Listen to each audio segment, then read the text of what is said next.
നമ്മൾ ഇന്ന് ഡിസ്കസ് ചെയ്യുന്നത് BEGC 133 വന്നിട്ടുള്ള സെക്കൻഡ് ബ്ലോക്കിലെ സെക്കൻഡ് യൂണിറ്റിനെ കുറിച്ചിട്ടാണ്. Thomas Hardy's life and writings. നമ്മൾ കഴിഞ്ഞ യൂണിറ്റിൽ നമ്മൾ നോവലിനെ കുറിച്ചിട്ട് ഡിസ്കസ് ചെയ്തു. അപ്പോൾ നമ്മൾ പറഞ്ഞിരുന്നു ഇനി നമുക്ക് നെക്സ്റ്റ് നോക്കാനുള്ളത് തോമസ് ഹാർഡിൻ്റെ നോവലിനെ കുറിച്ചിട്ടാണ് പറഞ്ഞിരുന്നു. അപ്പോൾ നമ്മൾ ഈ ഒരു യൂണിറ്റിൽ നമ്മൾ ഫോക്കസ് ചെയ്യുന്നത് ഇദ്ദേഹത്തിൻ്റെ നോവലിനെ കുറിച്ചിട്ടും അതുപോലെ ഇദ്ദേഹത്തിൻ്റെ ലൈഫ് വർക്ക്സിനെ കുറിച്ചിട്ടും ഇദ്ദേഹത്തിൻ്റെ ആ ഒരു 3 phases ഓഫ് ഹിസ് റൈറ്റിംഗ് ഒക്കെ ഉണ്ട്. അതായത് 3 phases ഉണ്ടായിരുന്നു ഇദ്ദേഹത്തിൻ്റെ റൈറ്റിങ്സിൽ. അതിനെ കുറിച്ചിട്ട് അതുപോലെ അദ്ദേഹത്തിൻ്റെ നോവലിൻ്റെ ഫീച്ചേഴ്സിനെ കുറിച്ചിട്ട് ഇദ്ദേഹത്തിൻ്റെ റിലീജിയസ് ബിലീഫ്സിനെ കുറിച്ചിട്ട് അതുപോലെ വെസെക്സ് എന്ന് പറഞ്ഞിട്ടൊരു സംഭവമുണ്ട് ഇദ്ദേഹത്തിൻ്റെ വർക്ക്സിൽ വന്നിട്ടുള്ളത്. അതിനെക്കുറിച്ചിട്ടൊക്കെയാണ് നമ്മളിതിൽ മെയിനായിട്ട് ഡിസ്കസ് ചെയ്യുന്നത്. അപ്പോൾ നമുക്ക് ആദ്യം ഇദ്ദേഹത്തിനെ കുറിച്ചൊരു ചെറിയൊരു ഇത് പറയാം കേട്ടോ. ഇദ്ദേഹം ഒരു നോവലിസ്റ്റാണ്, അതുപോലെ തന്നെ ഒരു പോയറ്റുമാണ്.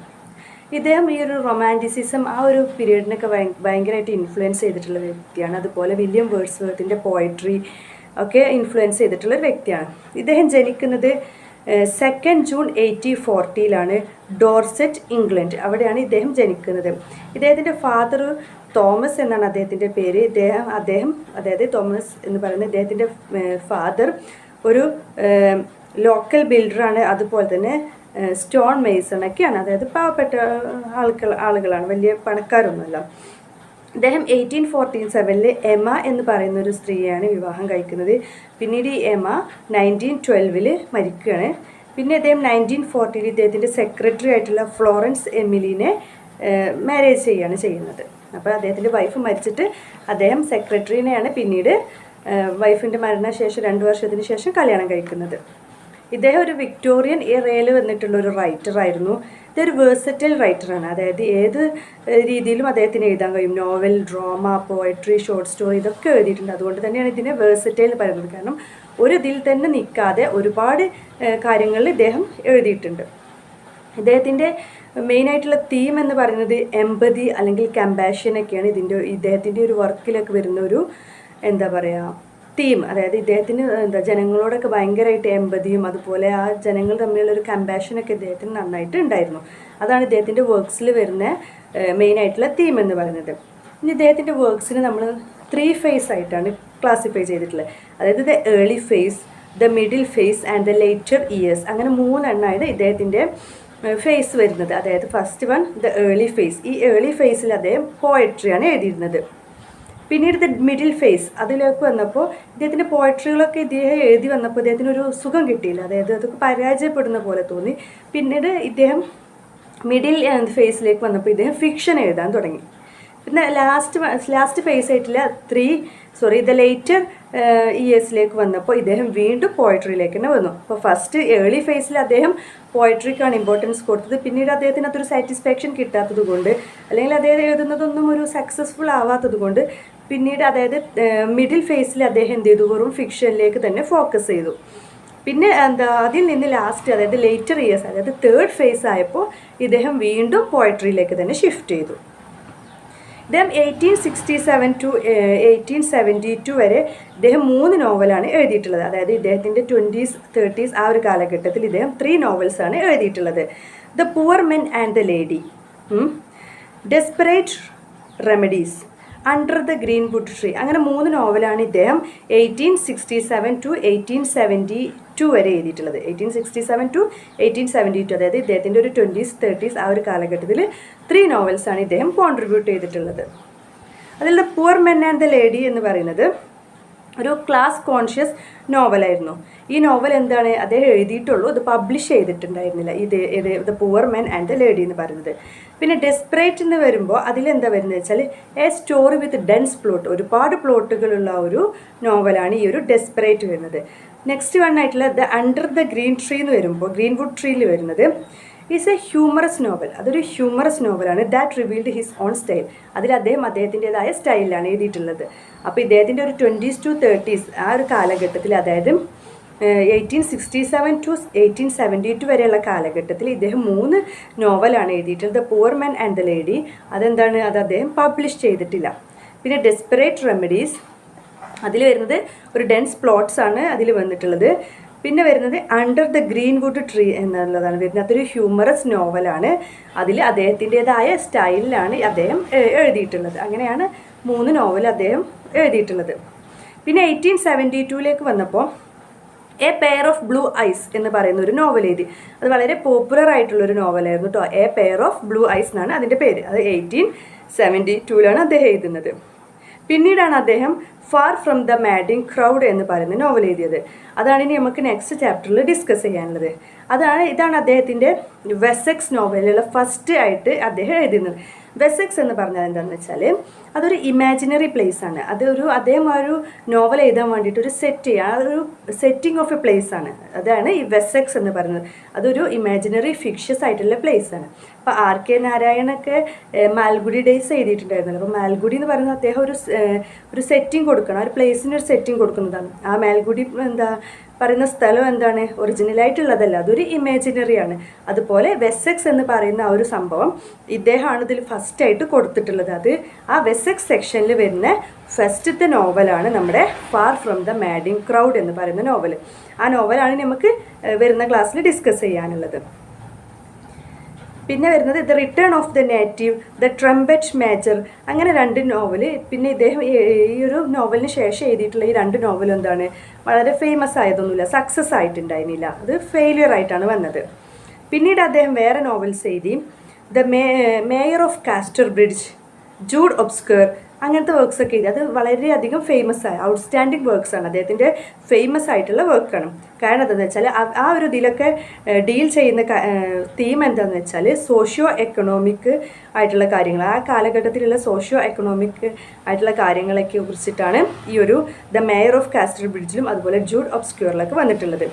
അതുപോലെ അവിടുത്തെ വർക്കിംഗ് ക്ലാസ് പീപ്പിളിൻ്റെ ഒരു റെപ്രസെൻറ്റേഷനും ആയിരുന്നു ഈ ഒരു ദ മേയർ ഓഫ് കാസ്റ്റർ ബ്രിഡ്ജും അതുപോലെ ജൂഡ് ഒബ്സ്ക്യൂറും. അതുകൊണ്ട് തന്നെയാണ് ഇതിന് ഇത്രത്തോളം പോപ്പുലർ ആയത്. ആ ഒരു കാലഘട്ടത്തിലുള്ള സോഷ്യോ എക്കണോമിക് ആയിട്ടുള്ള കാര്യങ്ങൾ ഡീൽ ചെയ്യുന്നുണ്ട്. അതുപോലെ ആ ഒരു ഇതിൽ റെപ്രസെൻ്റ് ചെയ്തത് മിഡിൽ ക്ലാസ് പീപ്പിൾസിനെയാണ്. അതുകൊണ്ട് തന്നെയാണ് ആ ഒരു 2 നോവൽസും അദ്ദേഹത്തിന് ഒരു ഔട്ട്സ്റ്റാൻഡിങ് നോവൽസ് ആണെന്ന് പറയുന്നത്.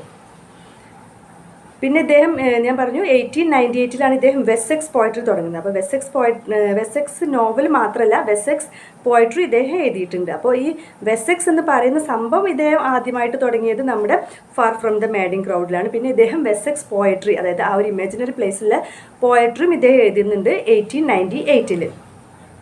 പിന്നെ അദ്ദേഹം ഒരു ഡ്രാമ എഴുതിയിട്ടുണ്ട്, ദ ഡിനോസ് എന്നാണ് അതിൻ്റെ പേര്. അതിൽ 3 വോളിയം എപ്പിക് ഡ്രാമയാണ് ഇതിൽ വന്നിട്ടുള്ളത്. ഞാൻ അദ്ദേഹത്തിൻ്റെ നോവൽസിനെ ക്ലാസിഫൈ ചെയ്യുന്ന കാര്യങ്ങളാണ് പറയുന്നത്. അപ്പോൾ ഫസ്റ്റ് ക്ലാസിഫിക്കേഷനിൽ വരുന്നത് novels of characters and environment. Then സെക്കൻഡിൽ വരുന്നത് romances and fantasies. Then third novels of ingenuity. അങ്ങനെ 3 ആയിട്ടാണ് ഇദ്ദേഹത്തിൻ്റെ നോവൽസിനെ ക്ലാസിഫൈ ചെയ്തിട്ടുള്ളത്. അപ്പോൾ the novels of character and എൻവയോൺമെൻറ്റിൽ വരുന്ന നോവൽസ് ഏതൊക്കെയെന്ന് വെച്ചാൽ under the greenwood tree, far from the madding crowd, return of the native, mayor of the Casterbridge, Tess of D'Urbervilles, Jude obscure. അപ്പോൾ ഇങ്ങനെ 6 എണ്ണമാണ് ഇദ്ദേഹത്തിൻ്റെ novels of character and environment എന്ന് പറയുന്ന ആ ഒരു ക്ലാസിഫിക്കേഷനിൽ വരുന്നത്. അത് എന്താ നോക്കണം കേട്ടോ, അതൊരു ഇമ്പോർട്ടൻ്റ് ആയിട്ടുള്ള കാര്യമാണ്. ഞാൻ ഒരൊട്ടും കൂടി റിപ്പീറ്റ് ചെയ്യാം. Under the greenwood tree, far from the madding crowd, return of the native, mayor of Casterbridge, Tess of D'Urbervilles, Jude obscure. ഇതാണ് ഇദ്ദേഹത്തിൻ്റെ ക്ലാസിഫിക്കേഷനിൽ ഫസ്റ്റത്തെ ക്ലാസിഫിക്കേഷനിൽ, അതായത് നോവൽസ് ആൻഡ് ക്യാരക്ടേഴ്സ് എന്നുള്ള ക്ലാസിഫിക്കേഷനിൽ വരുന്നത്. അവിടെ പറയുന്നുണ്ട് കേട്ടോ, ടെക്സ്റ്റിൽ അതൊക്കെ കൊടുത്തിട്ടുണ്ട്. ഇനി റൊമാൻസസ് ആൻഡ് ഫാൻറ്റസീസിൽ വരുന്നത് നോക്കൂ, a pair of blue eyes, അതുപോലെ a group of noble dames and the well beloved. അങ്ങനെയാണ് റൊമാൻസസ് ആൻഡ് ഫാൻറ്റസീസിൽ വരുന്നത്. ഈ നോവൽസ് ഓഫ് ഇൻഡിജിനിറ്റിയിൽ വരുന്നത് the hand of Ethelberta, a Laodicean and changed man. അങ്ങനെ ഇദ്ദേഹത്തിൻ്റെ നോവൽസിനെ ക്ലാസിഫൈ ചെയ്തിട്ടുള്ള കാര്യങ്ങളാണ് ഇവിടെ പറഞ്ഞിട്ടുള്ളത്. അപ്പോൾ എന്താണ്, ഇദ്ദേഹത്തിൻ്റെ നോവലിനെ ക്ലാസിഫൈ ചെയ്തത് 3 വിഭാഗങ്ങളായിട്ട്, അല്ലെങ്കിൽ 3 ക്ലാസിഫിക്കേഷനാണ്. ഫസ്റ്റ് വരുന്നത് novels of character and environment. അതിൽ വരുന്നതാണ്, അത് റൂറൽ സ്റ്റഡീസാണ് കേട്ടോ. അതിൽ വരുന്നത് under the greenwood tree, far from the madding crowd, the return of the native, the mayor of Casterbridge, Tess of the D'Urbervilles and Jude the obscure. Then romances and fantasies. Next classification, romances and fantasies. അതിൽ വരുന്നത് a pair of blue eyes, a group of noble dames and the well beloved. Then novels of ingenuity. അതിൽ വരുന്നത് the hand of Ethelberta, a Ludician and changed man. ഇതാണ് ഇദ്ദേഹത്തിൻ്റെ ആ ഒരു ഇതിൽ അദ്ദേഹത്തിൻ്റെ ആ ഒരു ക്ലാസിഫിക്കേഷനിൽ നമുക്ക് നോക്കാനുള്ളത്. ഇനി നമ്മൾ പറയാനുള്ളത് അദ്ദേഹത്തിൻ്റെ കോൺസെപ്റ്റ്സ് ആണ്. അതായത് ഹാർഡീസ് വെസെക്സ്, നമ്മൾ പറഞ്ഞു അദ്ദേഹമാണ് ഈ ഒരു വെസെക്സ് എന്ന് പറയുന്ന ഒരു കൺസെപ്റ്റ് അത് ആദ്യമായിട്ട് കൊണ്ടുവന്നിട്ടുള്ളത് എന്ന് പറഞ്ഞു. അപ്പോൾ ഇനി നമുക്ക് അദ്ദേഹത്തിൻ്റെ ആ ഒരു സംഭവമാണ് നോക്കാനുള്ളത്. അതെന്താണ്? It is a literary landscape that inspired the novels. അതെന്താണ്? ലിറ്റററി ലാൻഡ്സ്കേപ്പാണ്, അത് നോവൽസിനൊക്കെ ഭയങ്കരമായിട്ട് ഇൻഫ്ലുവൻസ് ചെയ്തിട്ടുണ്ട്. അതുപോലെ വെസസ് become a part of his characters with its moods and destiny. മൂഡ്സും ഡെസ്റ്റിനിയും കാരണമാണ് ഈ വെസെക്സ് ഇദ്ദേഹത്തിൻ്റെ ഒരു പാർട്ട് ഓഫ് ദ ക്യാരക്ടറായിട്ട് വരികയാണ്. അതൊരു സെറ്റിംഗ് പ്ലേസ് ആണ്, പക്ഷേ ആ ഒരു ക്യാരക്ടറിൻ്റെ ഒരു ഭാഗമായിട്ട് ഇത് വരുന്നുണ്ട്. പിന്നെ പറയുന്നുണ്ട് ഇദ്ദേഹം ഈ ഒരു നോവൽസിൽ മാത്രമല്ല ഈ ഒരു വെസെക്സ് കൊണ്ടുവന്നിട്ടുള്ളത്. ഞാൻ നേരത്തെ പറഞ്ഞു അദ്ദേഹം പോയട്രിയിലും, അതായത് 1898 അദ്ദേഹം വെസെക്സ് പോയട്രി സ്റ്റാർട്ട് ചെയ്തിട്ടുണ്ട്. അപ്പോൾ ഈ വെസെക്സ് എന്ന് പറയുന്നത് അദ്ദേഹത്തിൻ്റെ ആ ഒരു എന്താ പറയുക നോവൽസിൽ മാത്രമല്ല നമുക്ക് കാണാൻ കഴിഞ്ഞിട്ടുള്ളത്, ഈ ഒരു പോയട്രിയിലും അദ്ദേഹം വെസെക്സ് എന്നുള്ള ഒരു കൺസെപ്റ്റ് യൂസ് ചെയ്തിട്ടുണ്ട്. അതിൽ മെയിനായിട്ടുള്ള മേജറായിട്ടുള്ള 4 നോവൽസാണ്, നമുക്ക് മെയിനായിട്ട് നോവൽസാണ് നമ്മൾ ഡിസ്കസ് ചെയ്യുന്നത്. Far from the madding crowd, അതുപോലെ Tess of Durbervilles, return of the native, mayor of Casterbridge. ഇതാണ് ഇദ്ദേഹത്തിൻ്റെ വെസെക്സിൽ വരുന്ന മെയിനായിട്ടുള്ള 4 കാര്യങ്ങൾ. ഇനി ഇദ്ദേഹത്തിൻ്റെ നോവലിൻ്റെ റിയലൈസത്തിനെ കുറിച്ചിട്ടാണ് പറഞ്ഞത്. ഇദ്ദേഹം എൻവയോൺമെൻറ്റിനൊക്കെ കൂടുതലായിട്ട് ഫോക്കസ് ചെയ്തിട്ടുള്ള വ്യക്തിയാണ്. അതായത് എൻവയോൺമെൻറ്റിനെ കുറിച്ചിട്ടും അതിൻ്റെ ആ ഒരു നേച്ചറിൻ്റെ ആ ഒരു നമ്മൾ നേച്ചറിനോട് കാണിക്കേണ്ട ആ ഒരു കാര്യങ്ങൾ, അല്ലെങ്കിൽ അതിന് നമ്മൾ കൊടുക്കേണ്ട ഉത്തരവാദിത്തങ്ങളൊക്കെ ഉണ്ടല്ലോ, അതിനെക്കുറിച്ചിട്ടൊക്കെ അദ്ദേഹം എഴുതിയിട്ടുണ്ട്. അതുപോലെ അദ്ദേഹത്തിൻ്റെ നോവൽ ഓഫ് റിയലൈസം എന്ന് പറയുന്ന ഭാഗത്തിൽ വരുന്നത്, ഇദ്ദേഹം റിയലിസത്തിന് കൂടുതലായിട്ട് ഇത് കൊടുത്തിരുന്ന വ്യക്തിയാണ്. അതായത് അദ്ദേഹത്തിൻ്റെ തീമിലൊക്കെ വരുമ്പോൾ റിയലിസം അദ്ദേഹം കൂടുതലായിട്ട് ഇൻഫ്ലുവൻസ് ചെയ്തിട്ട് എഴുതിയിരുന്ന വ്യക്തിയാണ്. അദ്ദേഹത്തിൻ്റെ ലിറ്ററേച്ചറിലും ആ ഒരു റിയലിസം കാണിച്ചിരുന്നു. അത് പറഞ്ഞാൽ എന്താണെന്ന് വെച്ചാൽ it denote very truthful in representation of the reality, not all fictions, life of middle class people. ആ ഒരു ഫിക്ഷനും കാര്യങ്ങളൊന്നും അല്ല അയാൾ എഴുതിയിരുന്നത്. ആ ഒരു കാലഘട്ടത്തിലുള്ള പീപ്പിൾസിനെ, അതായത് മിഡിൽ ക്ലാസ് പീപ്പിളിൻ്റെ ലൈഫിനെ കുറിച്ചിട്ടൊക്കെയാണ് അവിടെ എഴുതിയിട്ടുള്ളത്. അദ്ദേഹം ഈ ഒരു റിയലൈസത്തിൽ എഴുതിയിട്ടുണ്ടായിരുന്നത് ഫിക്ഷനായിട്ടുള്ള കാര്യങ്ങളല്ല, ഒറിജിനലായിട്ട് നടക്കുന്ന ആ ഒരു ലൈഫിലുള്ള ഒറിജിനലായിട്ട് നടക്കുന്ന കാര്യങ്ങളെ കുറിച്ചിട്ടാണ് എഴുതിയിട്ടുണ്ടായിരുന്നത്. അങ്ങനെയാണ് അവിടെ പറയുന്നത്. അദ്ദേഹത്തിൻ്റെ ലിറ്ററേച്ചറിലും റിയലിസം കാണുന്നുണ്ട്, അതുപോലെ അദ്ദേഹത്തിൻ്റെ നോവലിലും റിയലിസ്റ്റിക് നോവലാണ് അദ്ദേഹം എഴുതിയിട്ടുള്ളത്. അതിന് എക്സാമ്പിളാണ് ചാൾസ് ഡിക്കൻസിൻ്റെ ഗ്രേറ്റ് എക്സ്പെക്റ്റേഷൻ. അതുപോലെ ഹാർഡിൻ്റെ കേസിൽ വരുമ്പോൾ ജൂഡ് ദ ഒബ്സ്ക്യൂർ ഒക്കെ അതിന് എക്സാമ്പിളാണ്. അതാണ് അവിടെ പറയുന്നത് കേട്ടോ. ഇനി നമുക്ക് നോക്കാനുള്ളത് ഇദ്ദേഹത്തിൻ്റെ സാലിയൻറ്റ് ആസ്പെക്ട്സ് ഓഫ് ഹാർഡീസ് നോവൽ. അദ്ദേഹത്തിൻ്റെ നോവലിൽ വന്നിട്ടുള്ള ആസ്പെക്ട്സിനെ കുറിച്ചിട്ടാണ് അവിടെ പറയുന്നത്. അദ്ദേഹം സിമ്പിൾ ലാംഗ്വേജ് ആണ് യൂസ് ചെയ്തിരുന്നത്. അതായത് അവിടുത്തെ ആളുകളുടെ ക്യാരക്ടറൈസേഷൻ, അതുപോലെ അവരുടെ ആ ഒരു ലൈഫിനെ കുറിച്ചൊക്കെ പറയാൻ വേണ്ടിയിട്ട് സിമ്പിൾ ലാംഗ്വേജാണ് അദ്ദേഹത്തിൻ്റെ ആ ഒരു ഇതിൽ യൂസ് ചെയ്തിരുന്നത്. പിന്നെ പറയാനുള്ളതാണെങ്കിൽ the employ simple language and write about issues of conduct characterisation is also very important with respect to him. അതാണ് അവിടെ പറയുന്നത്. അതായത് അദ്ദേഹം സിമ്പിൾ ലാംഗ്വേജ് ആണ് യൂസ് ചെയ്തിരുന്നത്. അതുപോലെ അവിടെയുള്ള ഇഷ്യൂസിനൊക്കെ അദ്ദേഹം വളരെ ഭംഗിയായിട്ട് തന്നെ എഴുതിയിട്ടുണ്ടായിരുന്നു. ഈ പറയുന്നത് റിയലിസ്റ്റിക് ഇൻ നേച്ചർ. നമ്മൾ നേരത്തെ പറഞ്ഞു, അദ്ദേഹത്തിൻ്റെ ആ ഒരു കഴിവിൽ റിയലിസ്റ്റിക് ആയിട്ടുള്ള കാര്യങ്ങളാണ് എഴുതിയിരുന്നത്. There will be an emphasis on the common, the hue and now at alternation to the specific action and verifiable consequences will be mentioned. They will evoke common actions and emphasize the minor problems of the middle class. അദ്ദേഹം അവിടെ ഉണ്ടായിരുന്ന middle class people's അല്ലെങ്കിൽ low class പീപ്പിൾസൊക്കെ അനുഭവിച്ചിരുന്ന കാര്യങ്ങളെ കുറിച്ചിട്ടും അവർക്ക് സോഷ്യലായിട്ട് എന്ത് കിട്ടിയിരുന്നില്ല, അവർക്ക് ആ ഒരു കാര്യങ്ങൾ, അവരുടേതായ കാര്യങ്ങൾ അവർക്ക് നേടി കിട്ടിയിട്ടുണ്ടായിരുന്നില്ല, അല്ലെങ്കിൽ അവർക്ക് അവരുടെ റൈറ്റ്സ് പ്രിവിലേജസ് കിട്ടിയിരുന്നില്ല, അതിനെക്കുറിച്ചിട്ടൊക്കെയാണ് അദ്ദേഹത്തിൻ്റെ ആ ഒരു എന്താ പറയുക നോവലിലും അദ്ദേഹത്തിൻ്റെ റൈറ്റിങ്സിലൊക്കെ കൊണ്ടുവന്നിട്ടുള്ളത്. പിന്നെ അദ്ദേഹം the poor folk in Victorian, അതുപോലെ അതിൽ വരുന്നത് മാരേജ്, എഡ്യൂക്കേഷൻ, റിലീജിയൻ, അതൊക്കെയാണ് അദ്ദേഹം ഇതിൽ കൊടുത്തിട്ടുണ്ടായിരുന്നത്, അദ്ദേഹം കൂടുതലായിട്ട് സംസാരിച്ചിരുന്നത്. അതുപോലെ he speak against the Victorian മൊറാലിറ്റിക്ക് എതിരായിട്ട് ഇദ്ദേഹം സംസാരിച്ചിരുന്നു. പിന്നെ പറയാനുള്ളത് അദ്ദേഹത്തിൻ്റെ മേജർ തീം എന്ന് പറയുന്നത് ഫെയ്റ്റ് ഓർ ചാൻസ് ആണ്. ഫെയ്റ്റ് അല്ലെങ്കിൽ എന്താ ഡെസ്റ്റിനി അതോ അല്ലെങ്കിൽ ചാൻസിനെയൊക്കെയാണ് പറയുന്നത്. അത് കാരണം എന്താണെന്ന് വെച്ചാൽ അദ്ദേഹം പറയുന്നത് chance plays a predominant role in the character to പപ്പറ്റ്സിലേക്ക് ആക്കാൻ വേണ്ടിയിട്ട് ചാൻസ് എന്താണ്, ചാൻസ് എന്ന് പറഞ്ഞാൽ CHANTS അതെന്താണ്, അതിനൊരു പ്രിഡോമിനൻറ്റ് റോൾ, അതായത് ഇമ്പോർട്ടൻറ്റ് റോൾ കാണിച്ചിരുന്നു എന്നാണ് പറയുന്നത്. അപ്പോൾ അദ്ദേഹം ഫെയ്റ്റിന് അല്ലെങ്കിൽ ചാൻസ് അതാണ് അദ്ദേഹത്തിൻ്റെ മേജർ തീമായിട്ട് വന്നിട്ടുണ്ടായിരുന്നത്. അതൊക്കെയാണ് അദ്ദേഹത്തിൻ്റെ ഇതിൽ പറയാനുള്ളത്. ഇനി അദ്ദേഹത്തിൻ്റെ റിലീജിയസ് ബിലീഫ്സിനെ കുറിച്ചിട്ടാണ് പറയുന്നത്. അദ്ദേഹം ക്രിസ്ത്യൻ ഫാമിലിയാണ്. He was a member of the church of England. Church of ഇംഗ്ലണ്ടിലെ ഒരു മെമ്പറാണ് ഇദ്ദേഹം. അദ്ദേഹത്തിൻ്റെ ഫാമിലി എന്താണ്, ആംഗ്ലിക്കൻ ആണ്. But still they were not very religious. അവരെന്താണ്, റിലീജിയസ് ആയിട്ടുള്ള ആളുകളെല്ലാം. He was disturbed by the struggles and tragic events of life. Man struggled while confronting these struggles. This made him question the traditional belief in Christianity. അദ്ദേഹം ഒരുപാട് സ്ട്രഗിളിലൂടെ കടന്നു വന്നിട്ടുള്ള ആളാണ്. അതുകൊണ്ട് തന്നെ അദ്ദേഹം ഒരിക്കലും ദൈവത്തിൽ വിശ്വസിക്കുന്നില്ല. കാരണം ദൈവം ഉണ്ടായിരുന്നെങ്കിൽ എന്തുകൊണ്ട് ഇത്ര പ്രശ്നങ്ങൾ ഉണ്ടാവുന്നു, അങ്ങനെ ആ ഒരു ചിന്തയാണ് അദ്ദേഹത്തിന് വന്നിരുന്നത്. അദ്ദേഹം വില്ലിലാണ് വിശ്വസിച്ചിരുന്നത്, അതായത് നമ്മുടെ ആഗ്രഹത്തിലാണ് അദ്ദേഹം വിശ്വസിച്ചിരുന്നത്. അതുകൊണ്ട് തന്നെ he substitute the Christian God by the force called the will. അതുകൊണ്ട് തന്നെ അദ്ദേഹം ആ ഒരു ക്രിസ്ത്യൻ ഗോഡിനെ സബ്സ്റ്റിറ്റ്യൂട്ട് ചെയ്തിട്ട് അവിടെ വില്ലാണ് കൊണ്ടുവന്നിട്ടുള്ളത്. അദ്ദേഹം വിശ്വസിക്കുന്നത് എന്തെന്ന് വെച്ചാൽ the will that controls the universe. അദ്ദേഹം വിശ്വസിക്കുന്നത് ഈ വിൽസാണ് ഈ യൂണിവേഴ്സിനെ കൺട്രോൾ ചെയ്യുന്നത് എന്നാണ്. He believed that is not God. അതൊരിക്കലും ദൈവമല്ല ഈ യൂണിവേഴ്സിനെ കൺട്രോൾ ചെയ്യുന്നത്.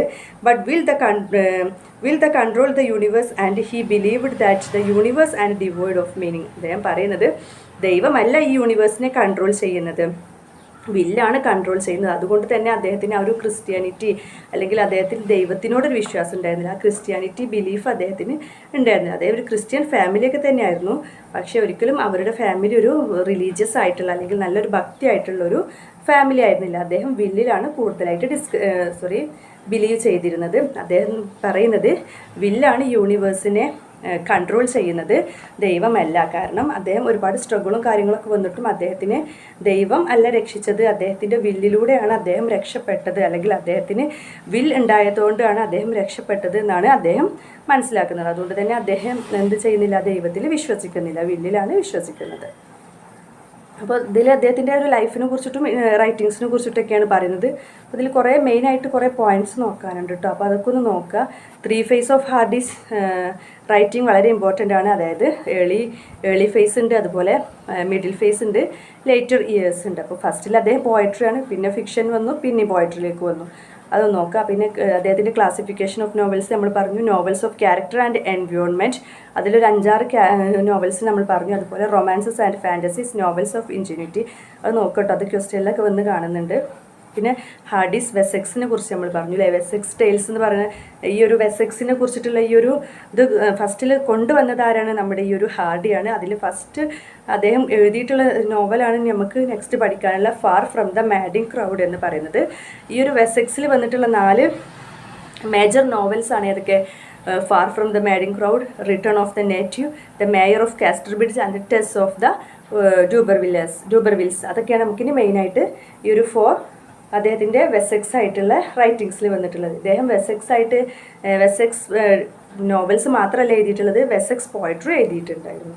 നമ്മളിതിൽ നോവൽസിനെ കുറിച്ചിട്ടാണ് ഡിസ്കസ് ചെയ്യുന്നത്. അതുപോലെ തോമസ് ഹാർഡിയുടെ നോവൽ ഓഫ് റിയലിസത്തിനെ കുറിച്ച് പറഞ്ഞു അല്ലേ. അദ്ദേഹം മിഡിൽ ക്ലാസ് പീപ്പിൾസിൻ്റെ ലൈഫിനെ കുറിച്ചിട്ടും അവരുടെ ആ ഒരു കാര്യങ്ങളെ കുറിച്ചിട്ടൊക്കെയാണ് പറഞ്ഞത്. അണ്ടർ പ്രിവിലേജ്ഡ് പീപ്പിൾസിനെ കുറിച്ചിട്ടൊക്കെയാണ് അദ്ദേഹം പറയുന്നത് പറഞ്ഞു. അതുപോലെ അദ്ദേഹത്തിൻ്റെ അദ്ദേഹം റിയലിസ്റ്റിക് ഇൻ ലിറ്ററേച്ചറിനെ കുറിച്ചിട്ട് നമ്മൾ പറഞ്ഞു. അതുപോലെ അദ്ദേഹത്തിൻ്റെ നോവൽസിൻ്റെ സാലിയൻ ഫീച്ചേഴ്സ് നമ്മൾ പറഞ്ഞു. അദ്ദേഹം മാരേജിനെ കുറിച്ചിട്ട് അതുപോലെ പുവർ പീപ്പിളിനെ കുറിച്ചിട്ടൊക്കെ ഡിസ്കസ് ചെയ്യുന്നുണ്ടെന്ന് നമ്മൾ പറഞ്ഞു. എഡ്യൂക്കേഷൻ, പാവപ്പെട്ടവർക്ക് എഡ്യൂക്കേഷൻ കിട്ടാത്തതിനെ കുറിച്ചിട്ടൊക്കെ അദ്ദേഹം ഡിസ്കസ് ചെയ്യുന്നുണ്ട്. അതുപോലെ അദ്ദേഹത്തിൻ്റെ ഫെയ്റ്റ് ഓർ ചാൻസ് ആണ് അദ്ദേഹത്തിൻ്റെ ഇമ്പോർട്ടൻ്റ് ആയിട്ടുള്ള തീം. ചാൻസ് എന്നാണ് കേട്ടോ, CHANCE എന്നാണ്. ഞാൻ നേരത്തെ പറഞ്ഞത് സ്പെല്ലിംഗ് മിസ്റ്റേക്കാണ്. അപ്പോൾ ഫെയ്റ്റ് ഓർ ചാൻസ് ആണ് അദ്ദേഹത്തിൻ്റെ ഇമ്പോർട്ടൻ്റ് ആയിട്ടുള്ള തീം വന്നിട്ടുള്ളത്. പിന്നെ അദ്ദേഹത്തിൻ്റെ റിലീജിയസ് ബിലീഫിനെ കുറിച്ച് പറഞ്ഞു. അദ്ദേഹം ദൈവത്തിൽ വിശ്വസിക്കുന്നില്ല. അദ്ദേഹം വിശ്വസിക്കുന്നത് നമ്മുടെ ഒരു എന്താ പറയുക വില്ലിലാണ്. അദ്ദേഹത്തിന് അക്കോർഡിങ് ചെയ്യുന്നത്, അദ്ദേഹം പറയുന്നത് വില്ലാണ് ഈ യൂണിവേഴ്സിനെ എന്ത് ചെയ്യുന്നത്, കൺട്രോൾ ചെയ്യുന്നത്, ദൈവമല്ല കൺട്രോൾ ചെയ്യുന്നത് എന്നാണ് അദ്ദേഹം വിശ്വസിക്കുന്നത്. അവരൊക്കെ ഒരു എന്താ പറയുക ക്രിസ്ത്യനിൽ ജനിച്ച ആളുകൾ തന്നെയാണ്. അതായത് ആംഗ്ലിക്കൻ ആണ്, പക്ഷെ അവരൊരിക്കലും റിലീജിയസ് ആയിട്ടുള്ള വ്യക്തികളല്ല. അദ്ദേഹം വിശ്വസിക്കുന്നത് ഗോഡിലല്ല വില്ലിലാണ് എന്നാണ് പറയുന്നത്. അപ്പോൾ അത്രയും കാര്യങ്ങളാണ് അദ്ദേഹത്തിനെ കുറിച്ച് പറയാനുള്ളത്. അപ്പോൾ ഒന്ന് ജസ്റ്റ് ഒന്ന് റീഡ് ചെയ്ത് നോക്കാം കേട്ടോ. Thank you.